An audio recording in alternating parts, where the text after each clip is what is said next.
Dear learners, বরাবরের মতো ইংরেজি অংশের আজ মাস্ট হ্যাভের ভিডিও তুলে ধরব, যার বাংলা অর্থ অবশ্যই থাকতে হবে। বাংলা বাক্যের শেষে যদি এই শব্দটি থাকে অবশ্যই থাকতে হবে, তখন আমরা মাস্ট হ্যাভ দ্বারা সেন্টেন্সটির অর্থ আনতে পারবো। এগুলো একটু এক্সেপশনাল। প্রথমেই এর basic structure, subject must have extension.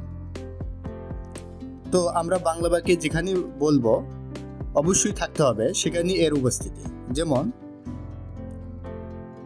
তোমাদের অবশ্যই সততা থাকতে হবে। সাবজেক্ট ইউ থাকতে হবে মাস্ট হ্যাভ সততা, অনেস্ট।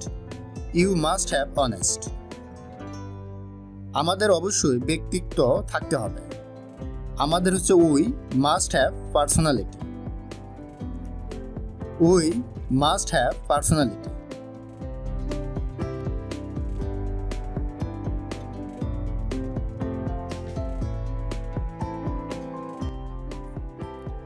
আত্মীয়দের সাথে অবশ্যই আমাদের মিল থাকতে হবে।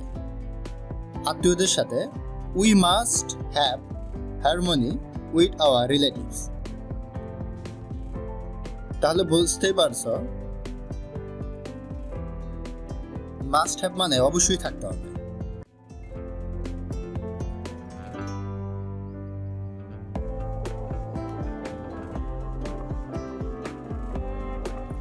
তাহলে আরো সেন্টেন্স আমরা চর্চা করতে পারবো। যেমন, আমাদের অবশ্যই টাকা থাকতে হবে, উই মাস্ট হ্যাভ মানি। এই কয়েকটি সেন্টেন্স চর্চার মাধ্যমে আমরা ব্যবহারিক জীবনে আরো অন্যান্য সেন্টেন্সের ব্যবহারের চর্চা করতে পারবো। বেসিক স্ট্রাকচার মনে রাখলেই এমনটা সম্ভব হবে।